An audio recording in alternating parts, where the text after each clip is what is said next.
രാവിലെ നേരത്തെ എണീറ്റ് SBKയും ഞാനും കൂടി നേരെ പോയത് കൂറ്റമ്പാറയിലേക്കാട്ടോ. ഇന്ന് കേരളത്തിൽ ഈ സ്ഥലവും അതേപോലെ തന്നെ ഈ വീട് അടച്ചോളം വളരെ കുറവായിരിക്കും. അതെ, ഞങ്ങൾ വന്നിട്ടില്ല ഹനാൻ ബ്രോൻ്റെ വീട്ടിലേക്കാണ്. വണ്ടി ബലമായി കയ്യിപ്പിച്ചെന്ന് പറഞ്ഞ് ഫാൻസ് നൽകാൻ നിൽക്കണ്ട. വണ്ടിൻ്റെ കോലം കണ്ട ആശം തന്നെയാണ് ഇങ്ങനെ ഒരു ടാസ്ക് ഏറ്റെടുത്തത്. എങ്കിലും ഈ മഴക്കാലത്ത് എപ്പോഴൊക്കെ വണ്ടി കയറിയിട്ടുണ്ടോ അപ്പോഴൊക്കെ മഴ പെയ്തിട്ടുണ്ട്, ചളിയായിട്ടുണ്ട്. സ്റ്റീലിനൊരു സർപ്രൈസ് കൊടുക്കാൻ വേണ്ടിട്ടോ ഹനാനെ വീട്ടിലേക്ക് നമ്മളോട് വണ്ടിയിട്ട് വരാൻ പറഞ്ഞത്. ഇതിൻ്റെ സ്കൂളിലെ അവസാനത്തെ ഓണപ്പരിപാടി അതുകൊണ്ട് തന്നെ എൻട്രി കുറച്ച് കളറാക്കാൻ വേണ്ടിയായിരുന്നു ഈ ഒരു നീക്കം. ഈ സൈഡിൽ നിന്ന് SPK കയത്തിൽ ചെങ്ങലിട്ടെടുക്കേണ്ടതിന് അപ്പുറത്തെ സൈഡിൽ നിന്ന് ഉമ്മ തുണി എടുത്തെടുത്ത് മാതൃകയാവേണ്ടിയിരുന്നു കേട്ടോ. ഞങ്ങൾ സ്കൂളിലൊക്കെ ഇറക്കി കൊടുത്ത് പോലീസ് മുഖേന കേരള ഓണഫണ്ടിലേക്ക് കുറച്ച് പൈസയും കൊടുത്തിട്ട് ഞങ്ങൾ നേരെ വീട്ടിലേക്ക് എത്തിയിട്ട് പരിപാടി കഴിഞ്ഞിട്ട് വീട്ടിലെത്തി ആഴ്ച മാത്രം ഉണ്ടാക്കാനുള്ള ബീഫ് ബിരിയാണി ഒക്കെ കഴിച്ചിട്ട് നമ്മളവിടെ യാത്ര ഇറങ്ങിട്ടോ. തിരിച്ച് വണ്ടി കയറിയത് മുതൽ അപ്പോൾ ഉറങ്ങാൻ തുടങ്ങിയാണ് SPK. പിന്നെ എണീക്കണം വീട്ടിലെത്തിയപ്പോൾ. കാരണം മറ്റൊന്നുമല്ല, ആശാൻ തലേ ദിവസം ഉറങ്ങിയില്ല, കഷ്ടപ്പെട്ട് രാത്രി യാത്ര ചെയ്തിട്ടോ എൻ്റെ അടുത്ത് എത്തിയത് രാവിലെ.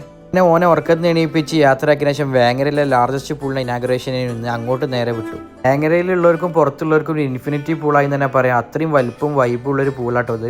നമ്മൾ നേരെ പോയത് ഇവൻ്റ് എടുക്കുന്ന ചാവക്കാട്ടിൽ നമ്മുടെ സൈറ്റിലേക്കാണ്. കുറച്ചധികം ദൂരം യാത്ര ചെയ്യാനുള്ളതുകൊണ്ട് തന്നെ പരിപാടിയൊക്കെ ഏകദേശം വൈൻഡപ്പാനായ സമയത്താട്ടോ ഞാൻ എത്തിയത്. ക്ലൈൻറ്റിനെ കണ്ടു, നല്ല അടിപൊളി ഫീഡ്ബാക്ക് കിട്ടിയിട്ട് നമ്മൾ ഗ്രൂം വരുന്നത് റുസ്ലാൻ ബ്രോ. അങ്ങനെ നമ്മൾ അവിടുന്ന് പാക്കപ്പ് ചെയ്ത് ഇറങ്ങി. തിരിച്ച് കോട്ടകൾ എത്തിയപ്പോഴേക്കും രാത്രി 2 മണിയായിരുന്നു. ഉറക്കം വരുന്ന കാര്യം ഇംതിയാസിനെ ബോധിച്ചപ്പോൾ നേരെ മോമോവേഗലിലേക്ക് വരാൻ പറഞ്ഞു. ഓൻ പഠിച്ച 17 അടവ് കൊടുത്ത് നല്ല അടിപൊളി ഒരു കോഫിയാണ് ഉണ്ടാക്കി തന്നിട്ട് നമുക്ക്. ഇവ ഇത്രയും വലിയൊരു ബാരിസ്റ്റ് ആയിരുന്നുള്ള കാര്യം ഞാൻ ഇപ്പോഴാണ് അറിയുന്നത്. കോഫി കുടിക്കുക മാത്രമല്ല ചെയ്ത് ബീന് വെച്ചിട്ട് എയറോപ്രസ് ചെയ്ത് എങ്ങനെ കോഫി ഉണ്ടാക്കാന്നുള്ള വരെ ഉള്ളത് ഇംതിയാസ് പഠിപ്പിച്ചു തന്നു. മറക്കാനാത്ത ഒരുപാട് എക്സ്പീരിയൻസ് ഓർമ്മകളായിട്ട് മറ്റൊരു ദിവസം കൂടി കടന്നുപോയി. അതിൽ അടുത്തൊരു വീഡിയോ കാണാം ഗൈസ്. ബൈ.